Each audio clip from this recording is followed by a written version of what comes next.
Action should be taken from our leadership right up to the government. Tonight, the Haida Nation calls for help after 6 recent opioid overdoses. Our ancestral lands still face theft and dispossession. Oka 30 years later and a land claim still unresolved. The safety concerns is the rate of speed, of course, that people travel up and down the road. And a First Nation in Ontario says it's the end of the road for cottagers.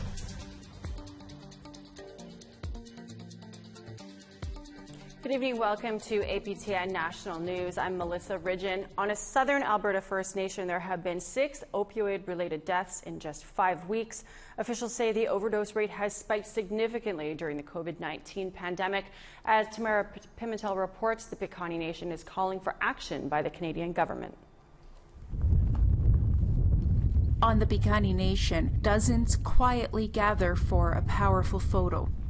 Indigenous and non-Indigenous, but all have one thing in common. They've lost someone to an overdose, including Elder Jordan No Chief. I just lost my granddaughter, buried her last week.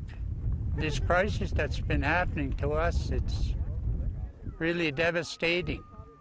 It's just like every day we're having funerals for our younger people. It's an issue in all communities. But First Nations die from opioid poisoning at a rate 4 times higher. On Piikani, there have been 6 opioid-related deaths in just 5 weeks. One overdose happened at the wake of another victim.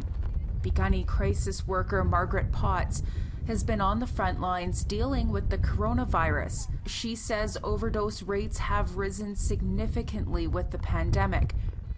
And these families demand that this crisis get the same attention as COVID-19. No Chief says more Indigenous health workers are needed. Action should be taken from our leadership right up to the government. We just recently lost a mom a couple of weeks ago. We buried her and her family's here. This memorial photo was organized by Moms Stop the Harm, a network of Canadian families impacted by substance use. It's the first time the organization gathered on a First Nation. They all have shared the same common ground of having a loss regarding drug use. So I think that's big. We all need to support each other. Just this past week, there has been 1 confirmed case of COVID-19 on Piikani, lengthening the time without ceremony and creating even more tension in the community. No Chief says, as Piikani deals with 2 crises, he prays for those struggling. It's a very lonely life once you start on your healing journey. But you have to understand to trust yourself and to love yourself, and you know, most of all, respect yourself. Tamara Pimentel, APTN National News on the Piikani First Nation. It all started with the expansion of a 9-hole golf course into a Mohawk burial site. 30 years ago this past weekend, a firefight between Mohawks of Kanesatake and Quebec Provincial Police left an officer dead. The 78-day standoff that followed, commonly called the Oka crisis, has left a legacy with land issues that have yet to be resolved. Tom Fenario has that story. This convoy, over 100 vehicles long, is rolling along Highway 344. If this hill looks familiar, there's good reason. 30 years ago, this hill was the site of a 78-day standoff. Most know it as the Oka crisis, but for Mohawks here, it's called the Siege of Kanesatake. They want people to get hurt over a golf course. The Native people are fed up with being pushed around and our land taken. We're tired of that. We're taking a stand. Ellen Gabriel was a spokesperson at the Kanesatake barricade in 1990. Saturday, she found herself fulfilling that duty once again. Our ancestral lands still face theft and dispossession. Our traditional governments, delegitimized by colonial-created political entities, by the governments of Canada and Quebec. And this ain't a surrender either.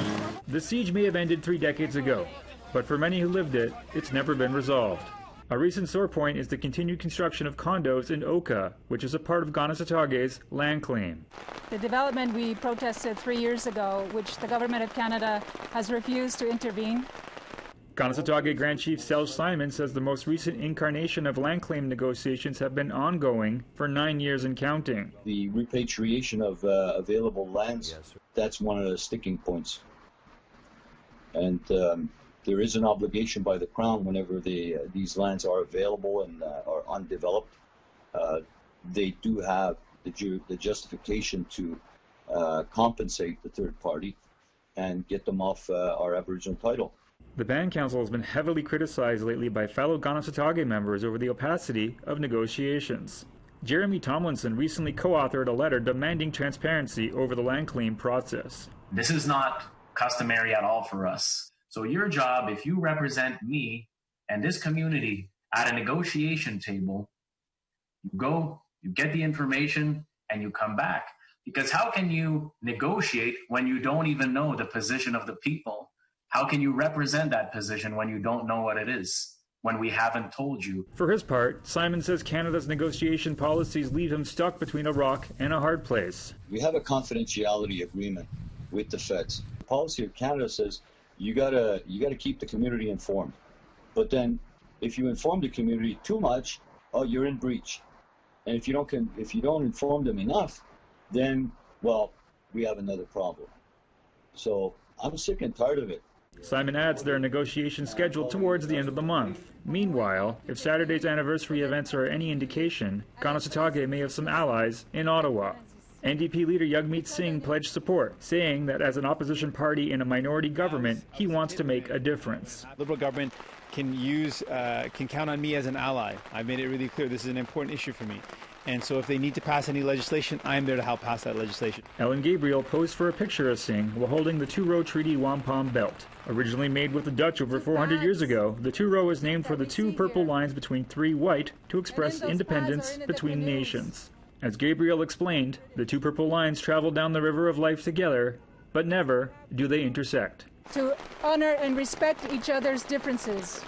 To honor and respect each other's ways of doing things, to not interfere. After 400 years of the two-row treaty, and now the 30th anniversary of the siege of Kanesatake, Ellen Gabriel is clearly tired of waiting. What we're saying to the Canadian citizen is wake up. We want our land back. Tom Fenario, APTN National News, Kanesatake, Mohawk Territory. Time for a quick break, but still ahead, youth were in court who are suing Ontario over climate change. And here's a look at something else we're working on for you.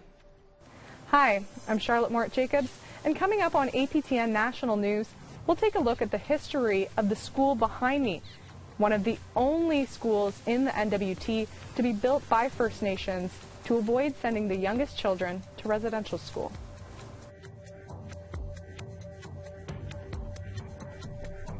To the east coast, we've got 18 and rain in Fredericton, mix of sun and cloud and 22 in St. John's. Happy Valley, Goose Bay, sunshine, 19 degrees, Kuujjuaq 20 and cloud. Gaspé 20 degrees with some showers, Quebec City 22, mostly sunny. Ottawa 27 and some rain, North Bay 27 and sun. 24 for Thunder Bay with some showers, Kapuskasing 26, mix of sun and cloud.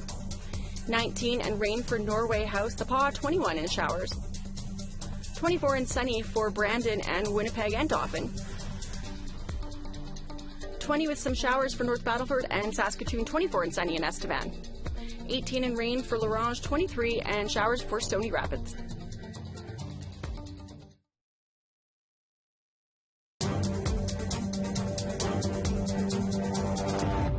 Welcome back. The owner of the Washington NFL franchise says the team's racist name and logo will be retired.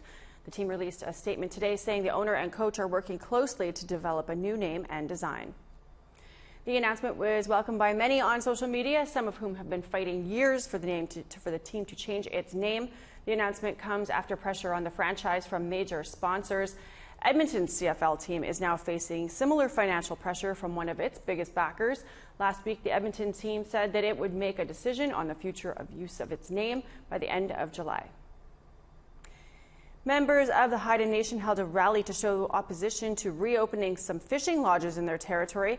But as APTN's Sarah Connors explains, this time it was in Richmond, BC, just as the fishermen were about to fly to Haida Gwaii. Have you guys been tested?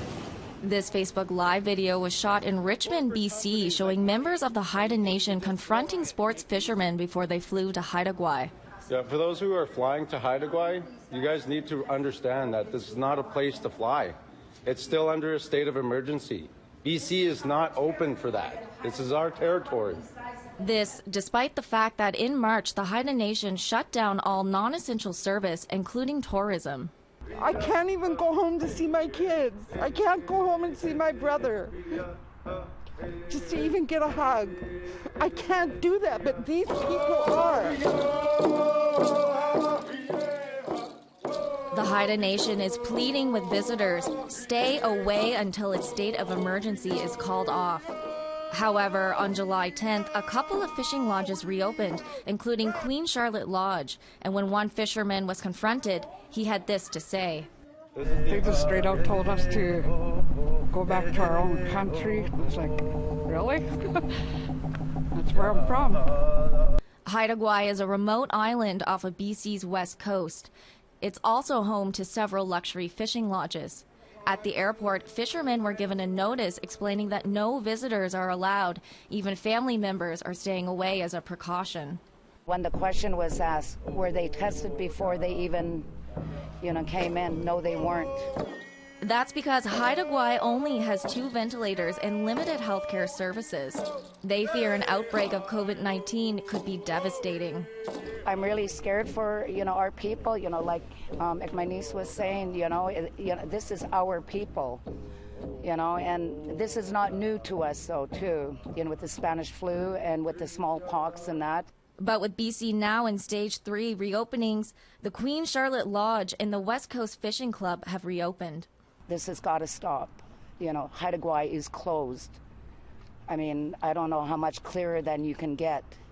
It says right here, it's a non-essential, what they're doing. It's non-essential.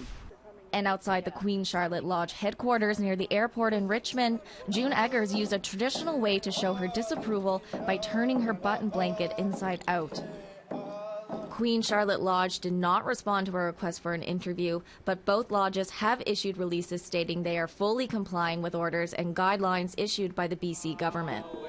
But for Corinna Russ, those assurances are not enough. You say, well, we're not going to be in contact. But look around you. Somebody in here could be asymptomatic. We don't know that. They don't care. It's the almighty dollar. Along with the rally here in Richmond, the Haida are also rallying on the water to greet the sports fishermen as they come in. Sarah Connors, APTN National News, Richmond. Still in BC, 2 coastal nations are getting $25 million in provincial funding to transition from diesel to locally powered renewable energy, helping reduce greenhouse gas emissions by 175,000 tons. Lee Wilson has that story. This summer in Clem 2, BC, the Kitasoo Nation is modernizing and expanding a band-owned hydro facility, which was built 40 years ago, reducing their need for reliance on fossil fuel, according to Coast Funds, an Indigenous-led group that has partnered with BC's Clean Energy Program to provide funding. The move will reduce greenhouse gas emissions by an estimated 145,000 tons over the lifetime of the facility. It fits in with our mandate and what we do. We help them out. We help any of these First Nations that are associated with us under the COF. Like, we got an economic funding, we got a conservation funding. This just suited us because we know them. We know them because we work with them in other projects. And I did, this is very important to get anybody off diesel. I'm as chair, I'm all for that. 2 nations split the funding, but the Kinkum Inlet project won't start until next year.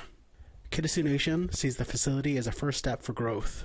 The project will provide new jobs, along with a chance to upgrade the community and build new homes, according to Chief Councillor Roxanne Robinson. Even though we are in the midst of a global pandemic, we are working hard to keep our community very progressive in many ways. So with this new modernization of our hydro facility, we will begin to see growth within our community.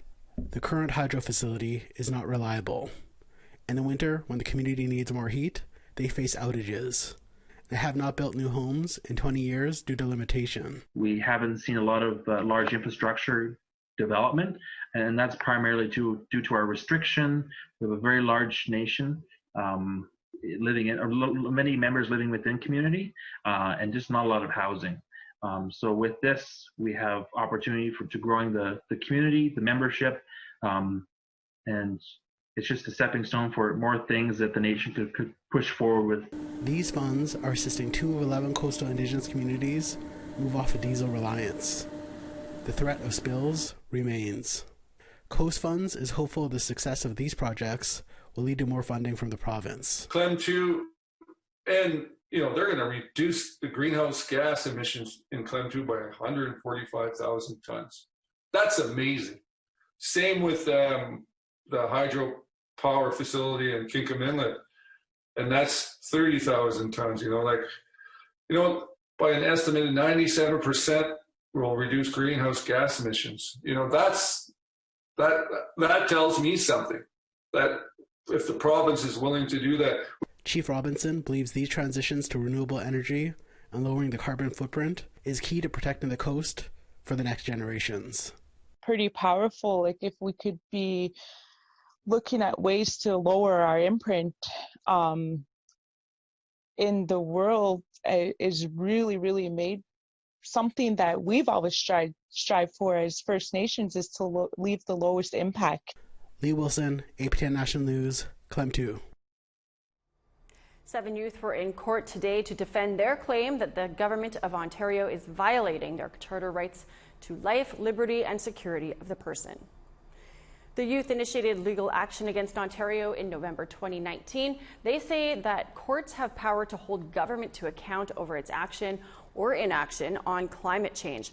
But the province argues otherwise. Today, lawyers representing the youth responded to a motion to strike the case from proceeding to a full hearing. 23-year-old SHAELYN WABEGIJIG joined the proceeding from Peterborough. Being a client of this case, I really see that we're all in the same boat in this climate catastrophe, and we have to fight on all fronts. So I think that this gives me hope as a Anishinaabe person that the government has to make targets based on science, not on their political agenda or whatever else they might make climate-based targets on. A Mi'kmaq chief who fought against environmental racism says she has been the target of racist comments for months. Pictou Landing First Nation Chief Andrea Paul led her community in stopping a paper mill from dumping waste into a nearby harbour. Last December, the Nova Scotia government ordered the mill to stop. Hundreds lost their jobs, and Paul said that racist comments started coming in on social media. She didn't want to speak up and scare the community members, but the fear became too much. The RCMP has now opened an investigation. I actually, for the first time in my life, feared for the well-being of myself, the well-being of other people in my community. There was an actual fear there, and that's not a good feeling. It's not. Time for another break, but when we come back, in Ontario, First Nation tells cottagers they've reached the end of the road. Stay with us. Starting in northern Alberta, we've got 23 and sunshine for Peace River and Grand Prairie. Edmonton, 23 and sunshine, same with Calgary, Lethbridge and Medicine Hat. 29 and sunshine for Penticton and Kamloops. 14 and rain for Prince Rupert, 24 and sunny for Fort Nelson. Whitehorse, 14 and showers, 23 in Dawson City with some cloud. Norman Wells, 20 and showers, 23 for Wrigley and Fort Simpson and sunshine. Inuvik, 17 and rain, 18 and rain in Colville Lake. Baker Lake, 15 degrees and showers, 16 and sunny in Repulse Bay. Joe Haven, 16 and rain, Resolute, 7 and mostly sunny skies, 15 and sunshine for Cape Dorset.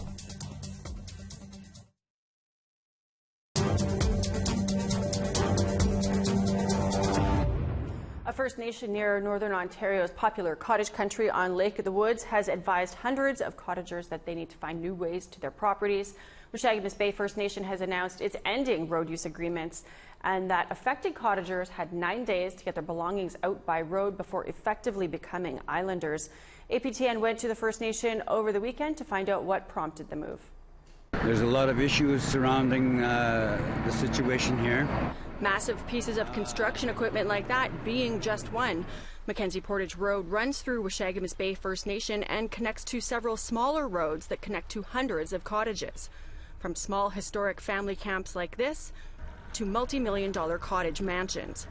But this letter from Chief Marilyn Sinclair dated July 7th says 1/3 of the cottagers won't be allowed on the road as of later this week.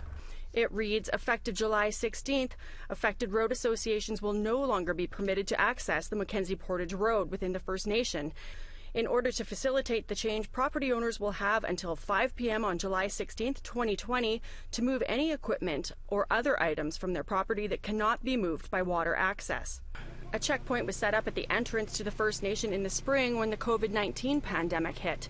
It's now being used to make sure only approved people are coming in and out of the area, due to what the band says are long-standing concerns with road use.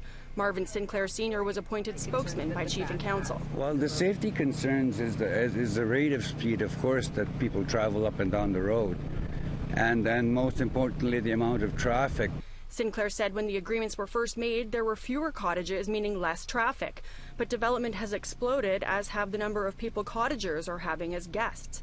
The closure affects some 100 property owners. Another 200 who are leasing land from the band until 2047 will not be impacted. Any issues that come up with them, that we've dealt with them internally, and we have a good line of communication with them. The band says it will refund the road association fees, about $100,000 this year. Is this up for negotiation? No. I don't believe there is. I think we're at an impasse where we're just going to have to try and resolve this in a way that is. I know there's people out there that are singing the blues right now. And it's quite unfortunate that that's the situation. However, we are not the developers that made long-term commitments to these people about access. They should have been speaking directly to the First Nation. Workers at the checkpoint wouldn't go on camera, but said several property owners going through on the weekend voiced everything from anger to sadness about the situation. Property owners and road association representatives contacted by APTN also wouldn't appear on camera, but some said they're hopeful this can be worked out in the short term, and in the long term that a bypass road around the community can be built. There's a possibility of a bypass, but then again, it's still going to have an impact on our residents here. Yeah. And also, it's going to create more concerns with respect to maintaining access to the community. We want to make sure that we are aware of who's in our territory, and it's not about not wanting anybody here. People are welcome as long as they're respectful, and therein lies the problem. The road closure takes effect this July 16th, leaving property owners to figure out docking and parking spots on the mainland in nearby Kenora to get to their cottages.